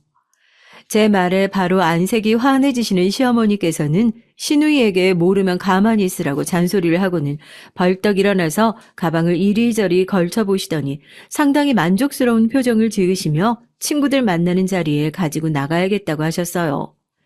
시어머니 얘기를 가만히 듣고 있던 신우들은 한풀 꺾인 듯 보였습니다. 하지만 그것은 저의 착각이었죠. 신우들은 잔뜩 기대에 부푼 얼굴을 하고는 자기들이 시킨 일은 잘했는지 물었습니다. 그리고는 자신들 선물부터 빨리 내놓으라고 했어요. 사실 남편이 귀찮으니까 그냥 화장품으로 통일하자고 해서 그냥 면세점에서 잘 나간다는 소문난 화장품들 사왔거든요. 저는 살짝 위험하겠다 싶은 생각이 들었습니다. 시어머니 가방을 보고도 이렇게 난린데 화장품을 보고 좋게 넘어가지 않겠다 싶었죠. 첫날부터 뭐가 이렇게 일이 꼬이나 하고 있는데 깜짝 놀랄 일이 벌어지고 말았습니다. 가만히 있던 남편이 나선 거죠. 누나들 선물은 내가 화장품으로 골랐어. 맨날 피부 걱정하면서 피부과 다니지 말고 집에서 관리나 좀 하라고. 뭐? 화장품? 야, 이건 국내에서도 돈만 있으면 쉽게 구할 수 있잖아. 이걸 지금 선물이라고 내놓는 거야? 옳게. 옳게 진짜 우리 무시하는 것도 아니고 이게 뭐야? 내 말 안 들려? 내가 샀다니까. 이 사람은 쇼핑센터 가서 이것저것 보던데 누나들한테 필요한 걸로 사야지 싶어서. 마음에 안 들면 이리 주고. 너 진짜 결혼하더니 어떻게 사람이 이렇게 변하냐? 전에는 누나들한테 말 한마디도 못하더니 이젠 아주 누나를 잡아먹을 기세다? 선물 받기 싫으면 말고 난 누나들 생각해서 사온 거니까. 여보, 그만해요. 좋은 마음으로 사왔으면서 왜 마음에도 없는 말을 해요. 형님, 그러지 마시고 받아주세요. 신우들은 신경질적인 모습으로 선물을 받아들었어요. 그러고는 자신들이 시킨 것을 달라고 손을 내밀었죠. 저는 신우이들에게 영수증을 먼저 내밀었습니다. 신우이는 어이없다는 듯이 이게 뭐냐고 물어보는 거예요. 그런 반응에 당황스러웠던 것은 오히려 저였습니다. 아니, 이 상황에서 그런 반응이 말이 되냐고요. 저는 영수증이라고 말씀드리면서 돈을 주지 않으셨다고 말했죠. 제 말에 신우이는 기분이 상한 듯이 헛웃음을 짓더라고요. 지금 우리한테 돈을 받으려는 거야? 선물이라고는 고작 화장품 쪼가리 던져주면서? 화장품 쪼가리라뇨, 형님. 말씀이 너무 심하세요. 화장품이 마음에 들지 않으신 것은 알겠는데 그렇게까지 하실 필요는 없죠. 그리고 형님께서 사오라고 시키셨으면 당연히 돈을 주셔야 되는 거 아니에요? 이봐, 옳게. 눈치가 왜 이렇게 없어? 우리 돈 주고 살 거면 뭐하러 사오라고 하겠어? 누나 미쳤어? 우리는 돈이 남아 돌아? 무슨 큰일 난 것처럼 연락 와서는 꼭 사와야 한다고 당부하더니 돈을 못 준다니. 그럼 누나도 받을 생각 하지 마. 내가 어이가 없어서. 남편은 화가 났는지 다 필요 없다고 하고는 제 팔을 잡아 끌었어요. 그리고는 내일 출근해야 하니 그냥 가보겠다고 말했죠. 시어머니께서 당황하시며 왜 이러냐고 하셨지만 남편은 단호한 얼굴로 짐을 챙겼습니다. 시누이들은 이렇게 가면 어떻게 하냐고 저를 붙들었지만 저도 슬쩍 밀쳐내며 못 이기는 척 남편을 따라 나섰죠. 그렇게 저희 집으로 돌아온 남편과 저는 그저 이런 상황이 어이가 없어서 그냥 마주보고 웃고 말았답니다. 물론 며칠 뒤 신우들에게 연락이 와서 입금할 테니 자신들이 사오라고 한 것들을 보내라는 연락이 왔고 저는 입금 확인을 하자마자 바로 보내드렸어요. 그렇게 나름 첫 번째 위기는 넘겼답니다. 그 일이 있고 나서 한동안은 정말 조용했어요. 큰 신우는 전주에, 작은 신우는 강릉에 계셨기 때문에 좀처럼 만나는 것이 쉽진 않았거든요. 어떻게 보면 저한테는 다행이기도 했고요. 시어머니의 변덕만 맞춰주면 됐으니까요. 하지만 저의 평화는 그리 길지 않았습니다. 갑자기 큰 신우에게서 연락이 와서는 너무나도 충격적인 얘기를 하더라고요. 여름 방학 동안 자신의 아이들을 보내줄 테니 좀 봐달라고 말이죠. 당시 막 임신한 지 얼마 되지도 않았던 상황이라 저는 곤란하다는 얘기를 했지만 막무가내였어요.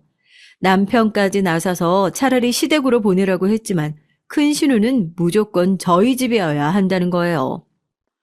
형님, 갑자기 저희 집에 보내시겠다뇨. 그것도 둘 다 제가 아직 임신이 안정기가 안 돼서 어떻게 챙겨줄 수가 없어요. 병원에서 조심해야 한다고 해서 회사도 그만뒀고요. 회사 그만뒀으면 집에서 계속 있단 말이잖아. 그럼 더 잘 됐네. 애들 서울에서 방학특강 듣게 할 건데 옳게 내가 바로 옆이더라고. 차 태워주면 15분? 형님, 그럼 형님도 올라오셔서 한 달 살기를 하시면 되잖아요. 그걸 왜 저한테 시키세요? 내가 설마 놀겠어? 할 일 많아 나도. 그리고 옳게. 아무리 임신했다고 해도 너무 움직이지 않으면 그것도 몸에 나빠. 운동한다 생각하고 애들 학원에 좀 데려다주고 데리고 와. 큰 신우는 제 말이 들리지도 않는 사람처럼 자기 할 말만 하고는 전화를 끊었죠. 저는 다시 전화를 걸었지만 큰 신우이는 제 전화를 피하는 듯 받지 않았어요. 어지간하면 제 선에서 해결하고 싶었지만 도저히 말이 통하지 않는 것 같아 결국에는 남편에게 이 일을 어떻게 하느냐고 의논을 했죠. 남편은 불같이 화를 내면서 어디다 애를 맡기냐고 난리가 났고요. 남편은 자기가 해결하겠다고 했지만 큰 시누이는 남편의 전화도 받지 않았어요. 그리고는 주말에 바로 아이들만 덜렁 저희 집으로 보냈고요. 저는 저희 집 문 앞에 서 있는 두 아이들을 보고 정말 이제 한숨만 나왔습니다. 고등학교 1학년, 2학년인 두 아이들은 자신들도 난감한 상황이라는 것을 아는지 미안한 얼굴을 하고 있더라고요. 진짜 만약 형님처럼 막무가내로 행동했다거나 뻔뻔하게 나왔더라면 아마 시댁으로 보냈을 텐데 애들이 죄송합니다 하고 서 있는데 차마 할머니 댁으로 가라는 말은 안 나왔어요. 저는 우선 아이들을 집으로 들어오게 하고는 남편에게 전화를 걸었죠. 바로 날라오더라고요. 외삼촌 죄송해요. 진짜 엄마가 저희가 분명 학원 옆에 한 달 살기 얻어달라고 그렇게 부탁을 했는데 외숙모 임신했다는 얘기 듣고 둘이서 원룸이면 적당히 지낼 수 있지 않겠냐 싶었거든요. 진짜 내가 어휴 너희들 앞에서 할 말은 아닌데 참. 외숙모 죄송해요. 진짜 저희 학원에서 하루 종일 있을 예정이거든요. 그냥 잠만 좀 재워주시면 안 될까요? 저희도 엄마랑 말이 안 통해서 더 이상은 못하겠어요. 오늘 온다는 얘기를 못 들어서 손님 방 정리를 못했어. 기다려봐. 아니에요, 외숙모. 저희가 할게요. 외숙모 움직이지 마시고 좀 쉬세요. 그리고 저희 아침에 시리얼 먹고 다녀서 그냥 알아서 할게요. 진짜 잠만 재워주시면 돼요. 아이들이 마치 죄인이라도 된 것처럼 행동하는데 마음이 너무 불편하더라고요. 사실 큰 신우가 문제지 아이들이 무슨 죄겠습니까? 저는 그런 문제는 신경 쓰지 말고 이왕 공부하러 왔으면 열심히 하라고만 했죠. 남편은 아이들에게 손님방을 내어주고는 연신 제게 미안하다고 사과를 했어요. 저는 이미 벌어진 일을 어떻게 하겠냐고 대답했지만 큰 신우에게 화가 난 것은 좀처럼 가라앉지 않았습니다. 시어머니께서도 이 소식을 듣고는 바로 저희 집으로 오셨고요. 저는 그래도 시어머니께서 큰 신우에게 한 소리 해주길 바랐죠. 하지만 쇼킹하게도 시어머니께서는 큰 신우 편을 드셨습니다. 시어머니께서는 다 큰 애들 손이 가면 얼마나 가겠냐며 저더러 한 달 동안 잘 챙겨주라고 말씀하셨어요. 아이들만 보면 기꺼운 마음으로 챙겨주고 싶은 마음 가득이었는데 시어머니께서 그렇게 나오시니 딱 마음이 상하더라고요. 하지만 저의 기분 따위는 안중에도 없던 시어머니께서는 애들 공부를 잘해서 의대를 갈 아이들이니 먹는 것부터 잠자리까지 신경을 많이 쓰라고 신신당부를 하셨죠. 그리고는 큰 신우가 제게 말했던 것과 똑같은 얘기를 하더라고요. 소름이 돋을 정도였습니다. 그렇게 시어머니께서 제게 잔소리만 남기고 가버리시고 피곤한 몸으로 소파에 누웠어요. 진짜 온몸이 나른했죠. 잠시만 잠든다는 것이 저도 모르게 그냥 푹 자버리고 말았답니다. 눈을 떴더니 주방에 사람이 있더라고요. 조카들이었죠. 저는 너무 놀라서 무슨 일이냐고 물었지만 조카들은 빙긋 웃기만 하더니 저녁 먹자고 저를 식탁에 앉히더라고요. 집에서도 종종 해먹는다며 부대찌개를 끓였다고 권하는데 진짜 너무 맛있더라고요. 저희 집에서도 매일 저희들끼리 밥 해먹고 그래요. 아침이든 저녁이든 그러니까 외숙모 저희 전혀 걱정하지 마시고 외숙모 컨디션만 신경 쓰세요. 진짜 지금이 엄청 중요하다고 들었거든요. 그런 얘긴 다 어디서 들었어? 혹시 산부인과 전공할 생각이야? 엄마는 무조건 성형외과라고 하지만 전 산부인과 선택하고 싶어서요. 우선은 의대부터 들어가는 게 우선이겠지만요. 전 요리사요. 형은 아무것도 안 했어요. 다 제가 했지. 조카들이 투닥거리면서 함께 저녁을 먹는데 기분이 묘하더라고요. 나중에 우리 아이가 태어나면 이런 분위기로 얘기할 수 있을까 살짝 로망이 생기기도 하더라고요. 우리 아이도 조카들처럼 컸으면 좋겠다는 생각도 들고요. 저는 그날 이후 조카들과 정말 재밌게 생활했답니다. 다만 중간중간 전화가 와서 저를 뒤집는 큰 신우만 아니었으면 말이죠. 아이들을 보내두고 일주일 정도 지나고 나서야 큰 신우에게서 연락이 오더라고요. 적어도 아이들 챙겨줘서 고맙다는 말 정도는 할 줄 알았는데 대뜸 애들 아침은 잘 챙겨 먹이는지 아이들 매일 데려다 주는지부터 묻더군요. 저는 기가 차서 좋은 말이 나오지 않았습니다. 아이들이 스스로 잘 하고 있다고만 했죠. 그랬더니 무슨 용가리 불쇼도 아니고 전화 너머로 소리를 지르면 난리도 아니더라고요. 아니, 내가 어려운 일 해달라고 한 것도 아닌데 옳게 어떻게 그래? 애들 아침 챙겨주는 게 그렇게 힘들어? 밥 차리고 간단한 국 좀 끓이면 되는데 애들 공부하는데 체력이 얼마나 중요한지 알아? 아니, 집에서 하는 것도 없으면서. 형님, 애들이 집에서도 시리얼 먹고 다녔다고 아침을 거절하던데요. 그리고 애들 체력은 걱정하지 마세요. 제가 저녁마다 헬스장 보내서 운동시키고 있으니까. 평소랑 방학이 같아? 아이, 특강에 본 수업에 하루 종일 공부한다고 고생하는데 진짜 옳게도 너무한다. 어떻게 애들한테 그렇게 매몰차게 행동한대? 애도 가졌다면서 모성애라고는 조금도 없어? 큰 신우의 말이 거듭될수록 저는 점점 뒷목이 당겨오는 것이 느껴졌습니다.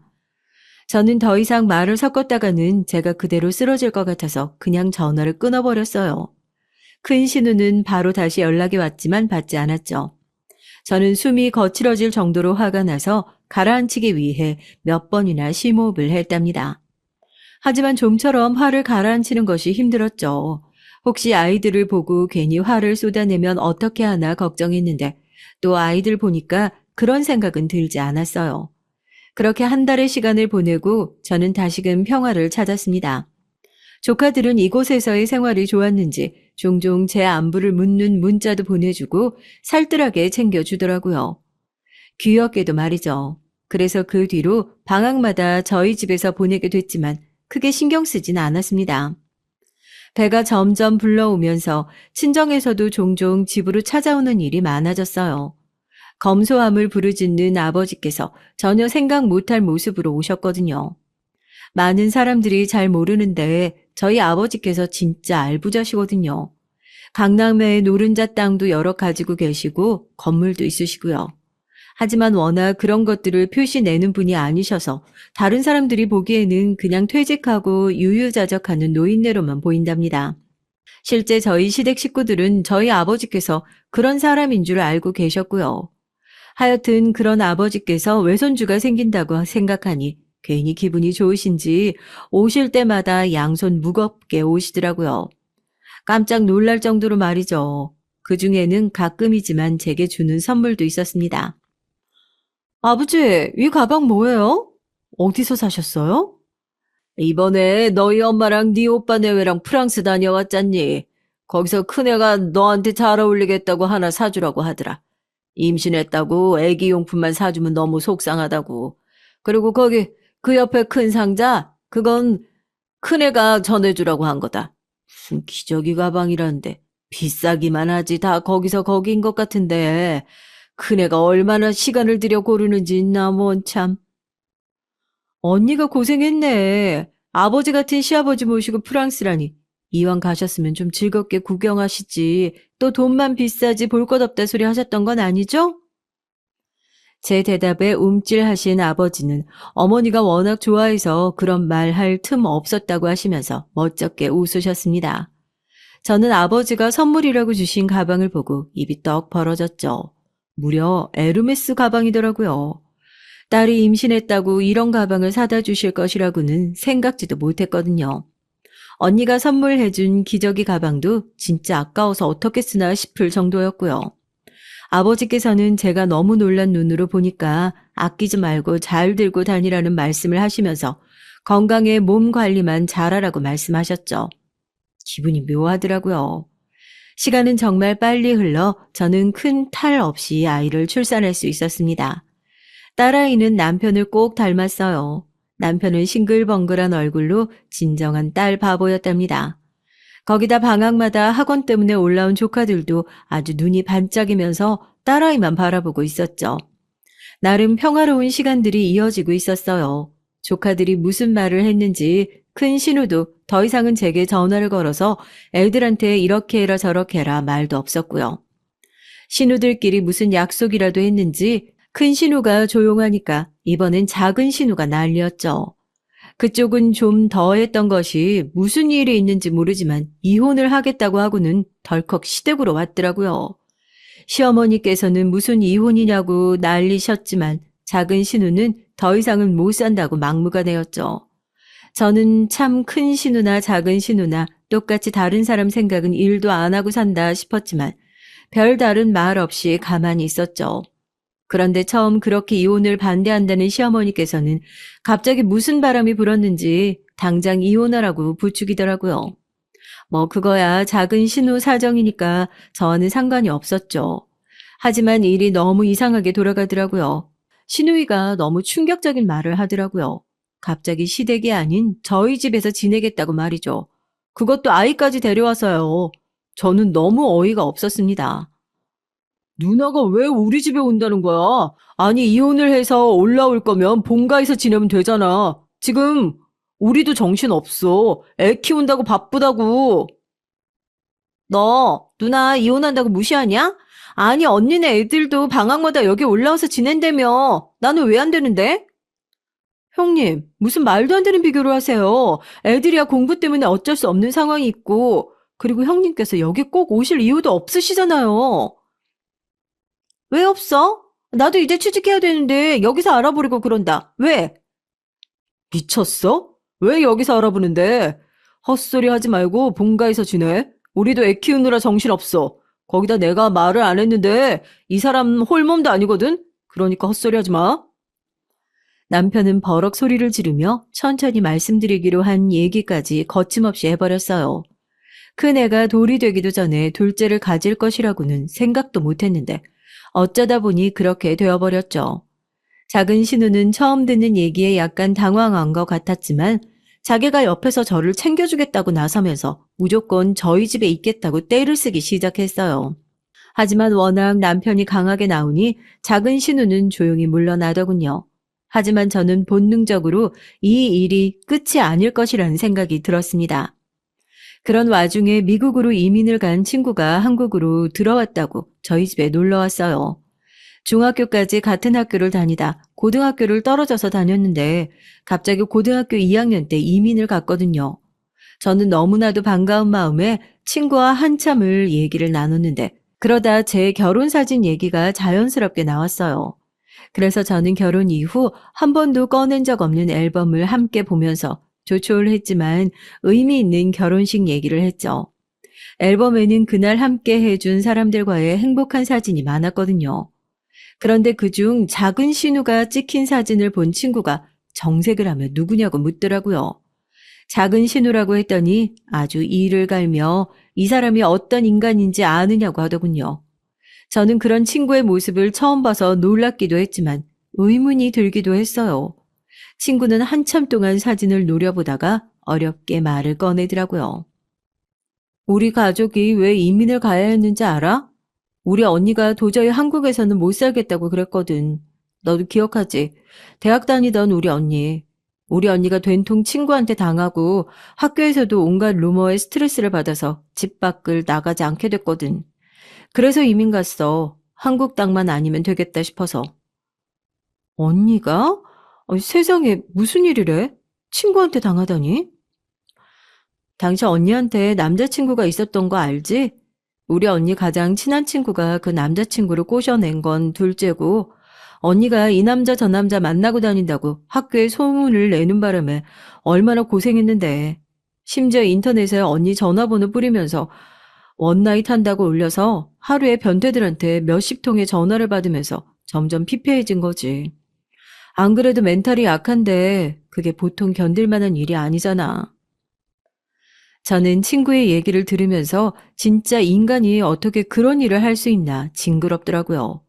제가 온몸을 부르르 떨며 욕을 했더니 친구가 쇼킹한 얘기를 하더라고요. 그런 짓을 저지른 친구가 바로 작은 신우라고 말이죠. 저는 너무 놀라서 입만 벌리고 아무런 말을 할 수가 없었어요. 목소리가 나오지 않았죠. 친구는 이를 갈며 어떻게든 작은 신우를 찾아 복수하고 싶었다고 말하며 눈에 불을 켜는데 뭐라고 대답해야 할지 모르겠더라고요. 그저 친구가 작은 신우에 관해 묻는 말에 대답이 저절로 나올 수밖에 없었죠. 조마조마하면서 시간을 보내는 와중에 결국은 큰 사건이 터지고 말았습니다. 작은 신우와 시어머니께서 부탁이 있다고 저희 집에 들이닥치셨어요. 그리고는 다짜고짜 제게 드레스룸을 좀 보여달라고 말하셨죠. 저는 갑자기 무슨 드레스룸을 본다고 하는 것인지 알 수 없었지만 우선은 보여는 드렸죠. 아이가 자고 있어서 소란을 만들고 싶지 않았거든요. 드레스룸을 둘러보던 작은 신우는 만족스러운 얼굴을 하며 제 정장 몇 벌을 꺼내더라고요. 저는 뭐 하시는 것이냐고 물었지만 큰 거울 앞에서 옷을 이리저리 대보느라 바쁜 작은 신우는 제 말에 답이 없었습니다. 회사 면접 보러 가는데 마땅한 정장이 없다고 그러지 않니? 아유, 어차피 너 집에만 있고 입지도 못할 정장인데 좀 빌려주렴. 빌려주긴 뭘 빌려줘. 그냥 주면 되지. 나 면접 통과하면 일하러 다녀야 하는데 정장 필요하잖아. 면접 보신다니 그 일은 축하드려요. 정장이 필요하시면 뭐 빌려드릴 순 있겠죠. 하지만 달라는 말씀은 하지 마세요. 다 제가 열심히 일해서 번 돈으로 장만해 놓으시고 저도 언제까지 집에만 있을 것도 아니잖아요. 제 말에 기분이 상했는지 작은 신우는 둘째까지 낳고 키우다 보면 언제 다시 일하러 갈지 모르는데 그때 가서 새로 사라고 하면서 마음에 드는 옷이 너무 많아서 고민이라고 했죠.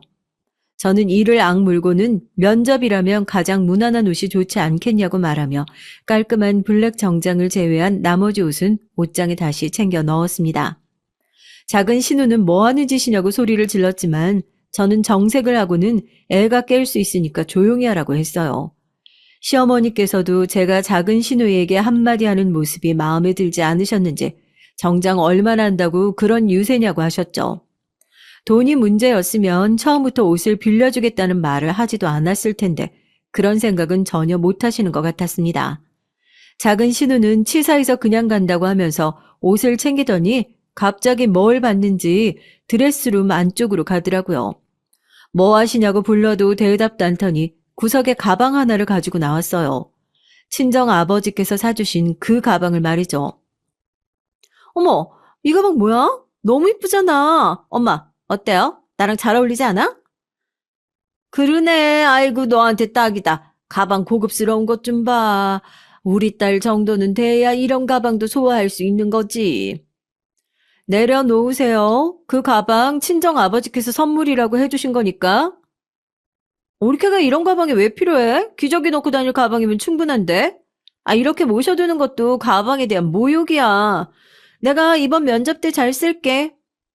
다른 것들은 몰라도 그 가방은 절대 안 되니까 꿈도 꾸지 마세요. 저는 빠른 속도로 작은 신우에게서 가방을 빼앗아 원래 자리에 넣어두었습니다. 작은 신우는 자존심이 상한 얼굴로 짜증을 내기에 한 소리 하려는데 딸아이의 울음소리가 들렸죠.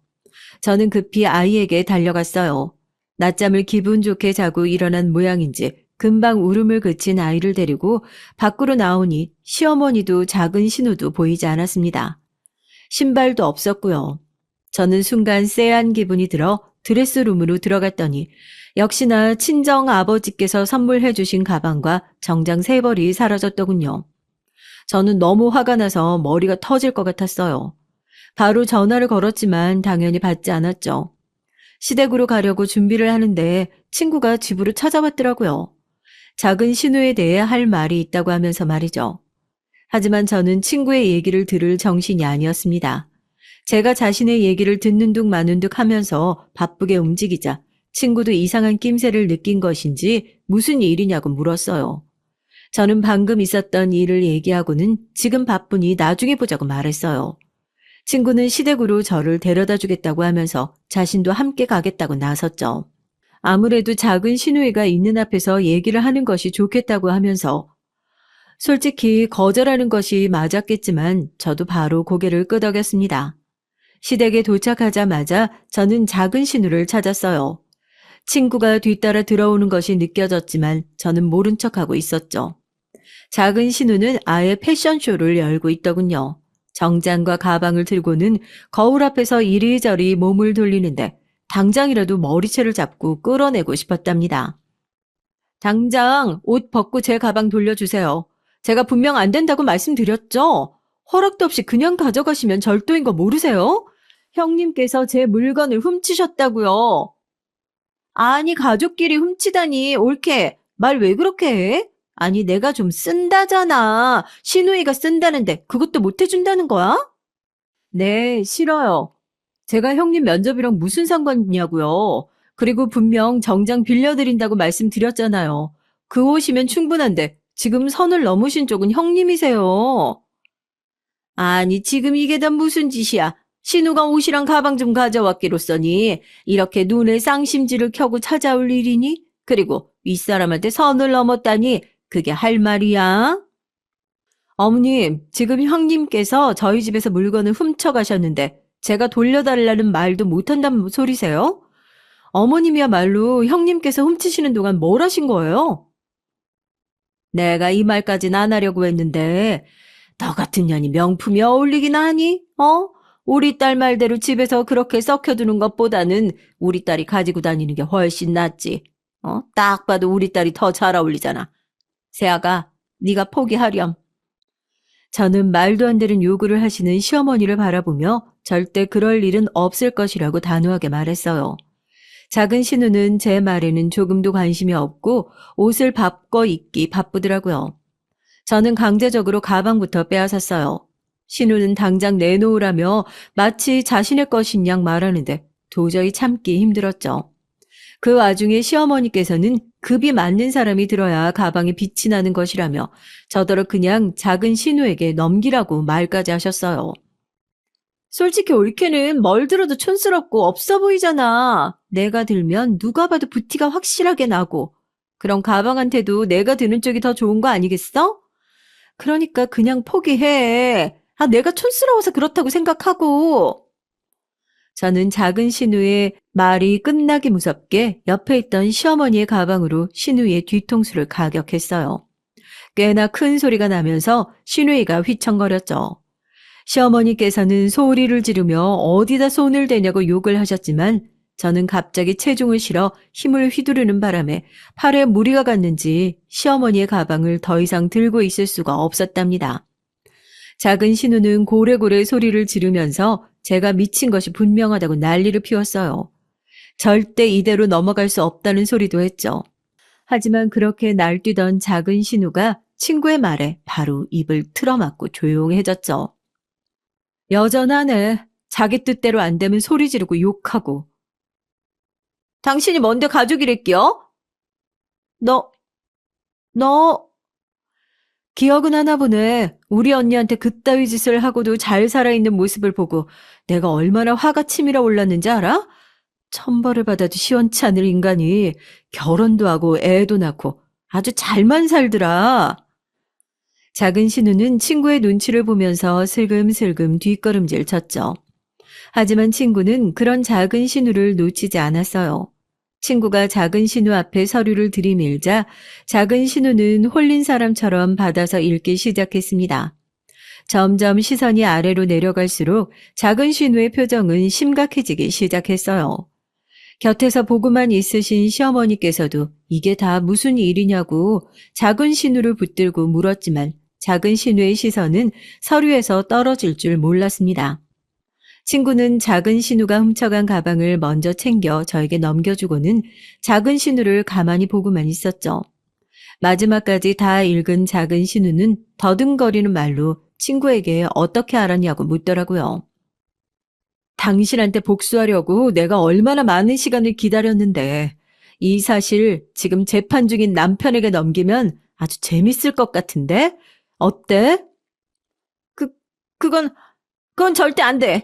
내가 하라는 건 뭐든지 할 테니까 제발 그것만 참아줘. 옳게 친구야? 그럼 내가 이렇게 옳게한테 사과할 테니까 당장 친구 좀 말려봐. 너 왜 그래 갑자기? 사과는 무슨 사과를 한다고 그래? 네가 무슨 잘못을 했다고? 엄마 좀 가만히 계세요. 지금 보통 일이 아니니까. 저는 친구의 발 아래 무릎 꿇고 앉아 싹싹 비는 작은 신우의 모습을 보면서 속으로는 무척이나 많이 놀랐어요. 도대체 무슨 서류기에 방금까지 기세등등하던 작은 신우가 바로 몸을 납작 엎드리는지 궁금했죠. 친구는 그런 작은 신우의 모습에도 전혀 미동도 없었습니다. 그리고 제게 나가자고 했죠. 작은 신우가 쫓아나오며 붙잡았지만 친구는 단호하게 뿌리치며 집을 나왔어요. 저는 친정 아버지가 주신 가방을 손에 들고 조용히 친구의 차에 탔습니다. 한동안 별 말이 없던 친구는 제게 작은 신우가 보던 서류를 넘겨줬죠. 서류에는 친자 확인 서류와 함께 몇 장의 사진이 있었고요. 호스트바를 다니던 젊은 남자들을 여럿 옆에 끼고 있는 작은 신우의 모습이 단번에 들어왔습니다. 몇몇은 수위를 넘는 스킨십까지 하고 있었죠. 친자 확인 관련된 것은 작은 신우인의 막내에 관한 것이었어요. 아주버님 자식이 아니라고 나와 있었죠. 저는 과하게 충격적인 사실에 어떻게 알아낸 정보냐고 물었지만 친구는 사람을 시켰다는 말을 제외하고는 아무 대답이 없었습니다. 집에 도착하니 남편이 와 있었어요. 딸아이를 봐주시던 분을 먼저 보냈다고 하면서 갑자기 시댁까지 정신없이 나갔다는 소식에 많이 놀란 눈치였습니다. 친구는 추후 작은 신우에게 어떤 소식이 오더라도 받아주지 말라는 말과 함께 아주버님에게도 원본을 보냈다고 말하더군요. 저는 입을 꾹 다물고 고개만 끄덕였죠. 당황한 남편에게 저는 하루 동안 있었던 일을 하나도 빠짐없이 다 얘기했습니다. 친구 언니와 작은 신우와의 관계까지 모조리요. 남편은 잔뜩 붉어진 얼굴로 이젠 더 이상 참을 수가 없다고 말하며 바로 시어머니께 전화를 걸었어요. 진짜 누나도 그렇고 어머니도 그렇고 어떻게 다른 사람의 물건을 그렇게 마음대로 하실 수 있으세요? 아니 누나가 미쳐 날뛰면 어머니라도 좀 말리셨어야죠. 이렇게 나오시면 저도 이젠 못 참습니다. 네 누나가 지금 보통 힘든 상황이야? 아니 비위 잠깐 맞춰주면 조용하게 넘어갈 일을 크게 키운 것은 새아가야. 아 뭐하러 여기까지 찾아와서 그 난리야? 가방 얼마나 한다고. 가방 가격이 중요한 게 아니죠. 그 가방 장인어른께서 특별히 이 사람한테 선물하셨는데 그걸 가져가면 당연히 안 되는 거예요. 그리고 누나 제정신이에요? 호스트바는 무슨 호스트바를 다닌단 말이에요. 시어머니께서는 남편의 말을 잠깐 흠칫하시는 것 같더니 어쩌다 한번 다녀온 걸 가지고 무슨 말이 그렇게 많냐고 별것 아니라는 투로 말씀하셨죠. 하지만 이미 자료를 다 봐버린 남편은 한두 번이 아니라는 것과 함께 막내가 아주버님의 아이가 아닐 수 있다는 말까지 일사천리로 해버렸어요. 그 사실은 시어머니께도 꽤나 큰 충격이었는지 조용하기만 했죠. 남편은 이 모든 사실을 매형이 알면 위자료를 물어줘야 할지도 모른다고 말했어요. 아유, 그럼 뭐 어떻게 하냐? 양육권도 다 뺏기는 거 아니야? 아들, 그러지 말고 네가 좀 어떻게 해봐. 아유, 그래도 너랑은 얘기가 잘 통했잖아. 싹싹 빌어서라도 없던 일로 해야지. 어머님, 그 일을 왜 이 사람이 해요? 사과를 해도 형님이 하셔야죠. 잘못한 사람은 따로 있고 사과하는 사람 따로 있는 경우는 무슨 경우예요? 조용히 못하니? 어디서 남편이랑 시어머니가 대화하는데 끼어들어. 그리고 처음부터 네가 그 사람을 데리고 오지만 않았으면 일이 이렇게 커졌겠어. 그 가방의 환장에서 신우이를 벼랑으로 내몰아서야 되겠니? 어떻게 너는 자기밖에 모르냐? 진짜 가정교육을 어떻게 받았기에. 말씀 가려서 하세요, 어머님. 가방의 환장에서 훔쳐간 건 형님이세요. 그걸 방관한 사람은 어머님이시고요. 어머님께서도 형님 어떻게 가르치셨기에 도둑질을 해요, 도둑질을. 이년이 이제 진짜 위아래도 없고 잘하는 짓이다. 잘하는 짓이야. 시어머니의 말이 점점 거칠어지면서 저를 향해 입에 담기 어려운 욕을 하는 순간 저는 더 이상은 못 살겠다는 생각이 들더라고요. 남편이 아무리 좋으면 뭐합니까? 시누이의 시어머니까지 도저히 감당이 안 되는데. 하지만 제가 이런 생각을 얘기하기도 전에 남편이 먼저 나섰어요. 그리고 이어지는 남편의 폭탄 선언에 시어머니께서는 거의 기절할 것처럼 소리를 지르셨답니다. 그렇게 마음에 안 드시면 안 보시면 되겠네요. 그냥 아들 하나 없다 생각하세요. 저는 더 이상은 못 견디겠으니까 이기적이라고요? 이 사람이? 큰 누나네 애들 방학마다 집에 와서 공부한다고 온갖 보양식 다 찾아 헤매기는 사람이에요. 작은 누나는 자기 물건도 아닌 것을 훔쳐가도 조금의 반성도 없는 사람인데 어떻게 이 사람대로 이기적이란 소리를 할 수 있어요? 어머니도 이만 정신 좀 차리세요. 언제까지 누나들 감싸기만 하실 건데요? 남편은 그 길로 전화를 끊고는 제게 미안하다고 사과를 했죠. 너무 순식간에 일어난 일이라 어안이 벙벙해진 저는 정말 서로 안 보고 지낼 수 있냐고 물었지만 남편은 조금의 망설임도 없이 고개를 끄덕였습니다. 남편의 표정은 뭔가 결의에 찬 얼굴이라 뭐라 말이 나오지 않더군요. 남편의 전화가 충격이셨는지 다음 날 시어머니께서는 득달같이 집으로 찾아오셨어요. 큰 신우도 함께요. 두 사람은 모든 것이 제 탓이라고 소리를 질렀습니다. 손에 잡히는 것이 뭐가 됐든 바닥으로 던지시면서 당장 저더러 상황을 수습하라고 말씀하셨죠. 저는 아이가 어린이집 간 것이 정말 다행이라고 생각하며 차분하게 무슨 상황을 말씀하시는 것이냐 물었죠. 그러나 잔뜩 흥분하신 시어머니께서는 말을 더듬기만 하실 뿐 제대로 말씀을 못 하셨어요. 옳게 얘기 다 듣고 왔어. 도대체 우리 집안이랑 무슨 억하심정이 있길래 우리한테 이러는 거야? 그 착한 막내 입에서 아들 하나 없다고 생각하란 말이 나오게 만들다니. 이게 지금 다 무슨 일이냐고. 그게 왜 제 탓인지 모르겠네요. 제가 뭘 했다고 그러세요? 그리고 엄밀히 얘기하면 지금 작은 형님께서 겪고 계시는 일들은 다 스스로가 만든 일 아닌가요? 제가 한 일이 아니라요.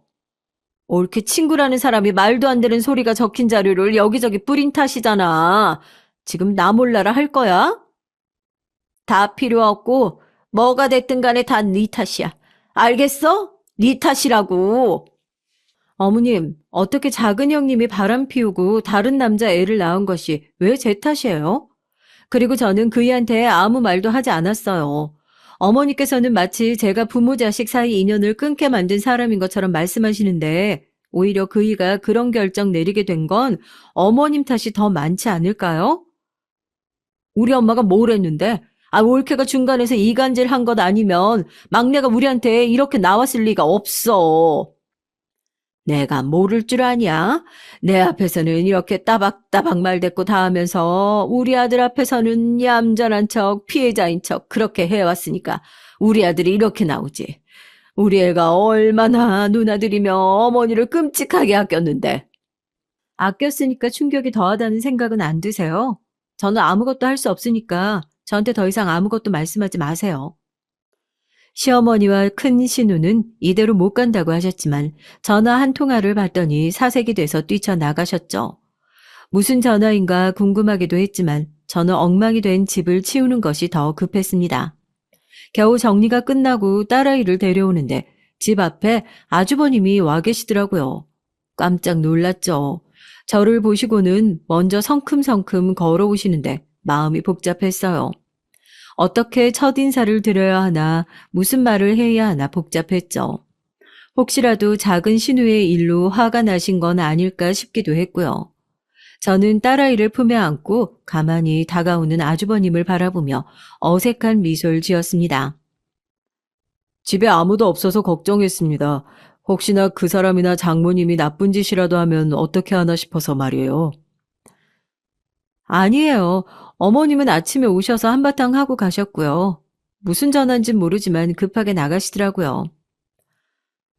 아마 제가 보낸 변호사 때문일 겁니다. 이혼까지 할 생각은 아니었지만 보내주신 자료 덕분에 마음 정리할 수 있었어요. 막내가 비록 제 아들은 아니라지만 그래도 키워온 정이 있어서 쉽게 놓지는 못하겠더군요. 마지막까지 싸워서라도 아이들에 대한 모든 권리는 제가 가져올 생각입니다. 위자료도 청구했고요. 감사했습니다. 꼭 인사는 드리고 싶었어요. 아주버님은 그렇게 고개를 꾸벅 숙이고는 가버렸죠. 저는 졸지에 작은 신우가 처한 모든 상황들을 알게 됐답니다.